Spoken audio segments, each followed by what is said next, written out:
आज हम बात करेंगे एक ऐसी कहानी के बारे में जो दिल को छू जाती है और दिमाग में कई सवाल छोड़ जाती है। ये कहानी है गुरुग्राम के सुशांत लोक से, जहां 10 जुलाई 2025 को एक दुर्घटना सबको हिला के रख देती है। एक 25 साल की लड़की राधिका यादव, जो एक नेशनल लेवल टेनिस प्लेयर थी, अपने ही घर में अपने फादर के हाथों मार दी गई। ये सुन के दिल धड़क जाता है और मन में कई सवाल पैदा होते हैं कि भला ऐसा कैसे हो सकता है। एक बाप जो अपनी बेटी का प्रोटेक्टर होता है, भला उसका कातिल कैसे बन गया। राधिका यादव एक नाम जो गुरुग्राम के टेनिस कोर्ट से लेकर सोशल मीडिया तक घूमता था। एक ऐसी लड़की जो अपने सपनों के पीछे दौड़ती थी, अपनी मेहनत से एक टेनिस अकेडमी बनाई थी और अपनी जिंदगी के रास्ते खुद चुनना चाहती थी। लेकिन ये कहानी सिर्फ राधिका की नहीं है। ये कहानी है फैमिली के दर्द, सोसाइटी के तानों और एक ऐसे क्लैश जो ट्रेडिशनल वैल्यूज और मॉडर्न एम्बिशन के बीच में होता है। आज हम इस केस को डिटेल्ड, दिल से दिल तक किए जाने वाले एनालिसिस से एक्सप्लोर करेंगे। तो आइए शुरू करते हैं। ये क्या हुआ, क्यों हुआ और भला इसने हमें कैसे इफेक्ट किया। आई एम विपुल और आज हम जानेंगे क्या है इस कहानी के पीछे का काला सच। सोचो जरा, एक पल में जिंदगी कैसे बदल सकती है। एक सुबह जो बहुत नॉर्मल लग रही थी, एक दुर्घटना के स्थान में बदल गई।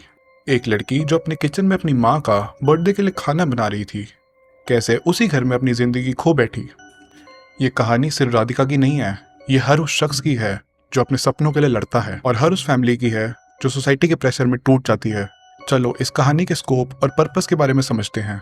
हम चाहते हैं कि आप इस कहानी को सिर्फ हेडलाइंस के तौर पर ना देखें, बल्कि इसके अंदर के लेयर्स को समझें जो राधिका के मर्डर के पीछे था। एक घर के अंदर का कॉन्फ्लिक्ट, एक फादर और बेटी के बीच का क्लैश, या कुछ बड़ा जैसे सोसाइटी के एक्सपेक्टेशंस, जेंडर रोल्स और मेंटल हेल्थ के इश्यूज। हम आज इस वीडियो में हर एंगल को कवर करेंगे, जो इंडिविजुअल इसमें शामिल थे, सर्कमस्टेंसेस जो इस दुर्घटना तक ले गए, और वो सोसाइटल इम्पैक्ट जो इसने हम पर छोड़ा है, ताकि आपको एक ऑथेंटिक और क्लियर पिक्चर मिले। इस केस में काफ़ी लोग इन्वॉल्व थे, जैसे राधिका, उसके फादर दीपक, उसकी फैमिली और वो स्टेक होल्डर्स जो इस दुर्घटना से अफेक्ट हुए हैं। राधिका यादव जो 25 साल की थी, एक नेशनल लेवल टेनिस प्लेयर थी, और वो एक ऐसी शख्सियत थी जो अपने सपनों के पीछे दौड़ती थी। राधिका एक ऑर्डिनरी लड़की नहीं थी। उसने ऑल इंडिया टेनिस एसोसिएशन में अंडर 18 कैटेगरी में 75th रैंक हासिल की थी और वुमेन सिंगल में 35th रैंक। ये नंबर सिर्फ स्टैटिस्टिक्स नहीं है, ये उसकी मेहनत, उसकी डेडिकेशन और उसके पैशन का सबूत है। इंदौर और कुआलालंपुर के क्वालिफाइंग इवेंट्स में खेलना, 36 सिंगल्स और 7 double matches international tennis federation के अंडर, और ITF रैंकिंग ऑफ 1999, ये सब बताता है कि राधिका का दिल टेनिस के कोर्ट पर धड़कता था। लेकिन राधिका सिर्फ एक टेनिस प्लेयर नहीं थी। उसने गुरुग्राम में अपने टेनिस अकेडमी खोला हुआ था, जहां वो यंग एथलीट्स को ट्रेन कर उनके सपनों को पंख लगाती थी। सोचो, एक 25 साल की लड़की जो अपने करियर के साथ साथ दूसरों के भी सपनों को साकार करती थी। उसके स्टूडेंट्स उससे सिर्फ ट्रेनिंग नहीं, बल्कि उससे बहुत बड़ी इंस्पिरेशन लेते थे। लेकिन शायद ये सक्सेस और इंडिपेंडेंस ही थी जिसने उसके घर पे टेंशन को जन्म दिया था। लेकिन क्या ये बोल्ड और इंडिपेंडेंट रूप ही उसके लिए श्राप बन गया था। राधिका के फादर दीपक यादव 49 ईयर्स के थे। दीपक एक रियलिटर थे जिनके पास काफ़ी इनकम आती थी रेवाड़ी के कसम विलेज से।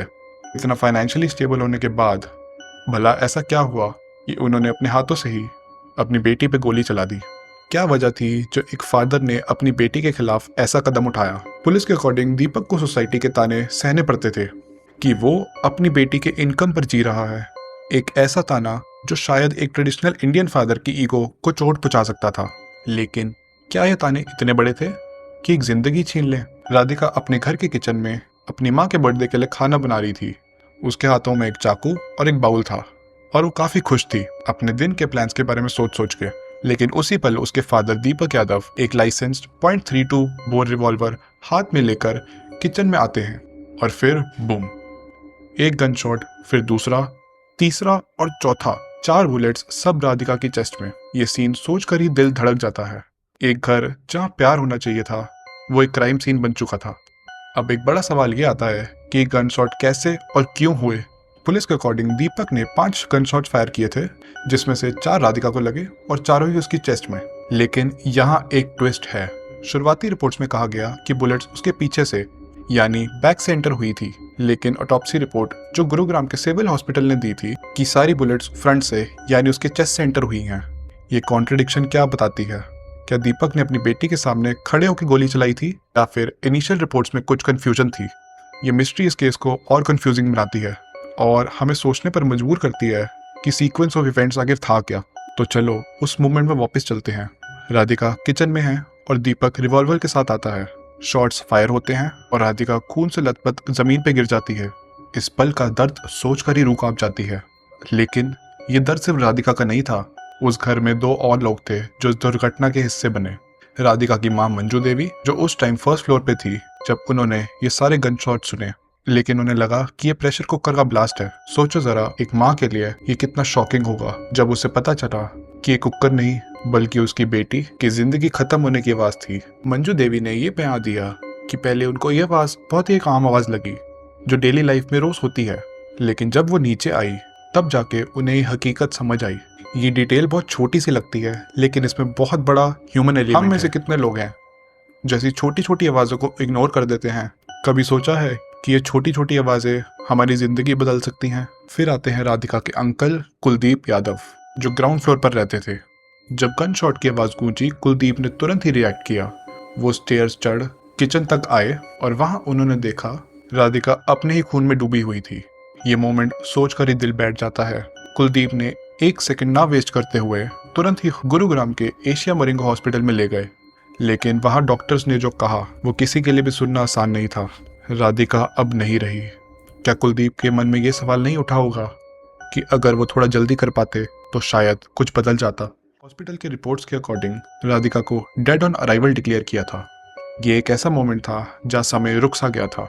एक लड़की जो कुछ घंटे पहले अपने सपनों के लिए जी रही थी, अब सिर्फ एक याद बन के रह गई थी। लेकिन ये दुर्घटना का अंत नहीं था। पुलिस ने दीपक को तुरंत ही अरेस्ट किया। जब इंटेरोगेशन हुई तो दीपक ने कन्फेस किया कि इसके पीछे उसी का हाथ था। ये सवाल हमें इस केस के कोर तक लेके जाता है। पुलिस के अकॉर्डिंग सबसे बड़ी वजह राधिका की टेनिस अकेडमी थी। जी हाँ, वो अकेडमी जो राधिका का पैशन और उसकी आइडेंटिटी थी। दीपक को ये बिल्कुल पसंद नहीं था कि राधिका ये अकेडमी चलाए। उन्हें लगता था कि फैमिली के पास इतना पैसा है, उनकी रेंटल इनकम से और राधिका के भाई धीरज की एक रियल एस्टेट जॉब थी कि राधिका को काम करने की कोई ज़रूरत नहीं थी। लेकिन राधिका ने अपनी अकेडमी बंद करने से साफ मना कर दिया था। ये बात सुनने में तो छोटी सी लगती है, लेकिन एक बड़ा कॉन्फ्लिक्ट बन गई। एक ट्रेडिशनल इंडियन फैमिली में जहां मर्द को एक प्रोवाइडर माना जाता है, ये ताने शायद दीपक की ईगो को चोट पहुंचा रहे थे। लेकिन क्या ये ताने इतने बड़े थे कि किसी की जिंदगी छीन लें? पुलिस के अकॉर्डिंग दीपक ने यह भी कन्फेस किया कि वो 15 दिन से डिप्रेशन से जूझ रहा था। क्या ये मेंटल हेल्थ का इशू था जो इतना बड़ा रूप ले गया? ये सवाल हमें और गहराइयों तक लेके जाएगा। और फिर आता है एक एंगल राधिका के सोशल मीडिया प्रेजेंस का। राधिका सिर्फ एक टेनिस प्लेयर नहीं थी, वो एक मॉडर्न इंडिपेंडेंट लड़की थी जो अपनी जिंदगी ओपनली जीती थी। उसने 2024 में एक म्यूजिक वीडियो कारवा में काम किया था। उसकी इंस्टाग्राम रील्स भी काफी पॉपुलर थी, लेकिन ये फेम शायद उसकी फैमिली के लिए टेंशन का सोर्स बन गया था। रिपोर्ट्स के अकॉर्डिंग दीपक को राधिका का ये पब्लिक पर्सोना बिल्कुल पसंद नहीं था। उन्होंने राधिका को यह भी कहा था कि वो अपनी रील्स डिलीट कर दे। क्या ये सोशल मीडिया का प्रेशर था जो घर के अंदर कॉन्फ्लिक्ट को और बड़ा कर गया? लेकिन पुलिस ने क्लियर किया कि ये प्राइमरी मोटिव नहीं था, लेकिन फिर भी ये एंगल इस कहानी को और कॉम्प्लेक्स बनाता है। ये क्लैश एक फादर की प्राइड और बेटी की इंडिपेंडेंस का था। ये एक बॉम्ब था जो धीरे धीरे टिक कर रहा था, जो जल्द ही ब्लास्ट होने वाला था। 11 जुलाई 2025 को राधिका का पोस्टमार्टम हुआ और उसके बाद उसका फ्यूनरल। एक फैमिली जो एक दिन पहले बर्थडे सेलिब्रेट करने वाली थी, अब अपनी बेटी की अंतिम यात्रा की तैयारी कर रही थी। पुलिस ने दीपक को 1 डे कस्टडी में भेजा और उनकी कसम विलेज प्रॉपर्टी से एडिशनल एम्यूनेशन रिकवर करने की कोशिश की। ये सब इतनी जल्दी हुआ कि पूरा गुरुग्राम, पूरा देश शॉक में चला गया। वो family dynamics, gender role, mental health और सोशल मीडिया के प्रेशर के बारे में बताता है। ये केस हमें एक आईना दिखाता है कि हम अपने लव्ड वंस के साथ कैसे कम्युनिकेट करते हैं। क्या हम उनके एम्बिशंस को सपोर्ट करते हैं या उन्हें कंट्रोल करने की कोशिश करते हैं? ये केस यहाँ ख़त्म नहीं होता। राधिका की इंडिपेंडेंस, लेगेसी और पैशन हमें इंस्पायर करता रहेगा और ये दुर्घटना हमें एक बेटर सोसाइटी बनने में पुश करेगी, जहाँ डोमेस्टिक वायलेंस ना हो, मेंटल हेल्थ को सीरियसली लिया जाए और औरतों के सपनों को पंख लगाए जाएं।